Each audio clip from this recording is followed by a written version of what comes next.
First question here for you is just how are you? Day by day, just trying to survive. It happened in April. Yes. Does it feel like it's been that long? No.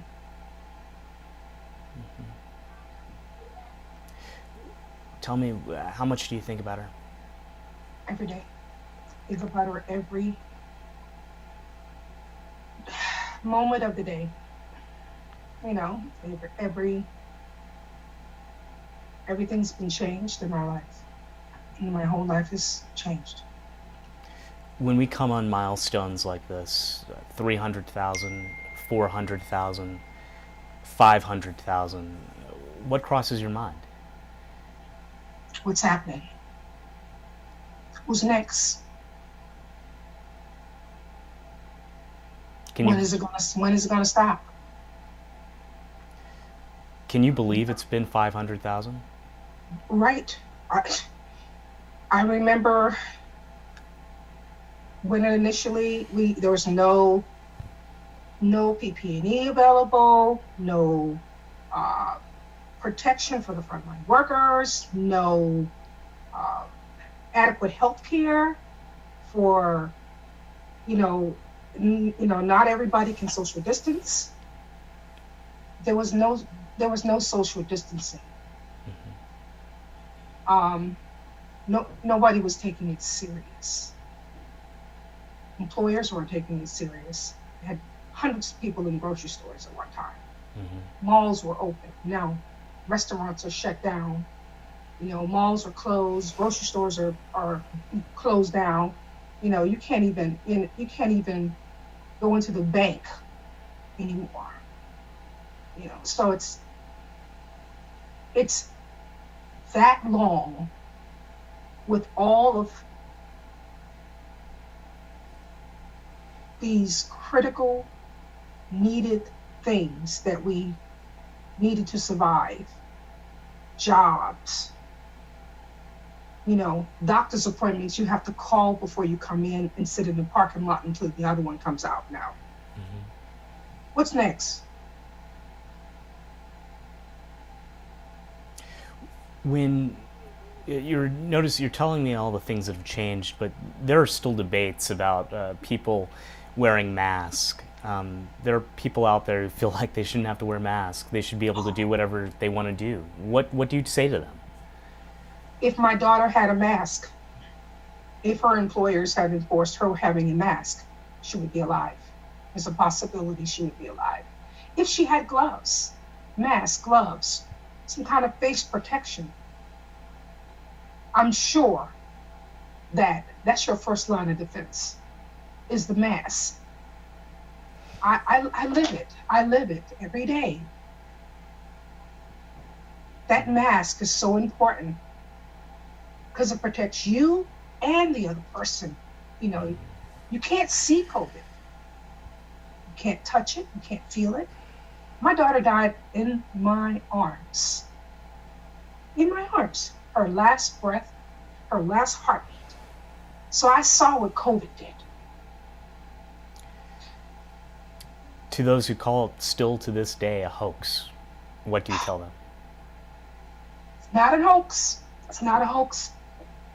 My 27-year-old daughter, sweet butterfly, I called her,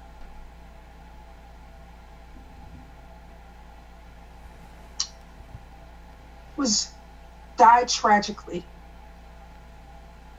and is gone. If she had a mask, if we all had masks, wherever anyone works, now they wipe down the grocery carts.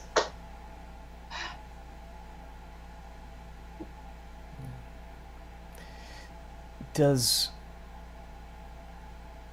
does it change things for you at all to have so many other families that have now experienced the same pain that you have? Yes, I completely can say I know.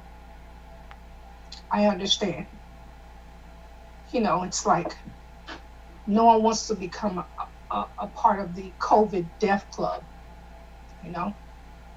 Um, Many people had their whole lives still ahead of them. They were young enough to have their whole lives ahead of them. And there's a lot of families that are hurting. There's a lot of families as this death toll still continues to rise. Because it, it before in 2020, you can count, it wasn't that many, you know, and it was mostly a lot of seniors. You know, Lonnie, her legacy changed. She changed the world. She changed the world. They started mandating PPE.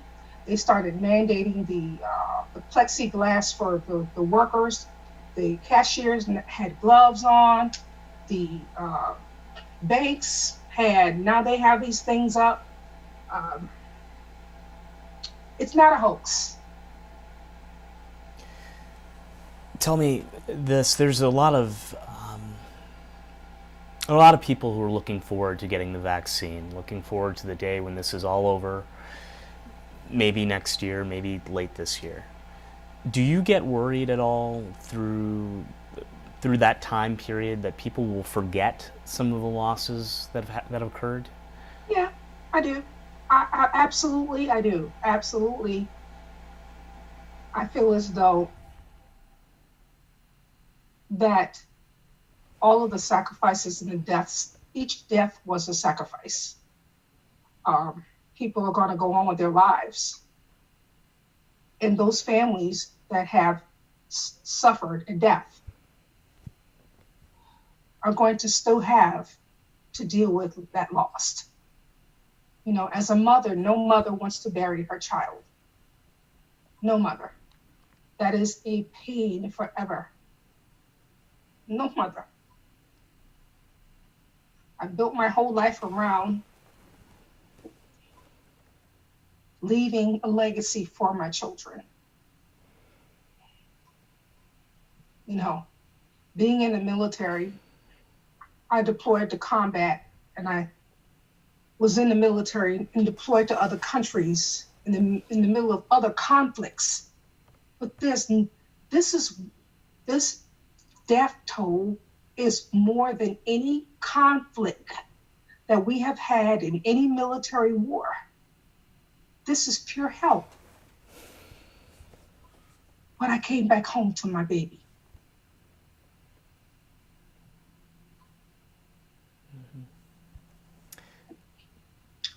Tell me one more thing.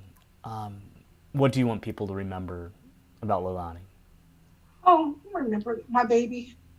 She was a very selfless, loving individual, and she loved everybody. She loved giving.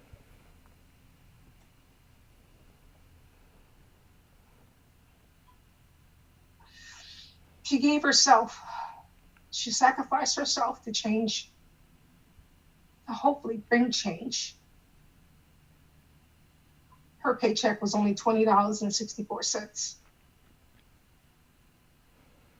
She wasn't doing it for the money.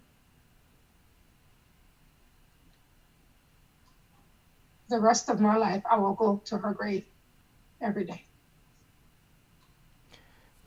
I have no more questions for you. Is there anything else that you really want to say? Really want to get out there? Get tested right away.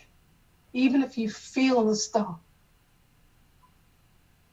you're okay, wear a mask, double mask. Wash your hands. Wash your hands. Be very mindful that you may not die, but it may be someone close to you that can.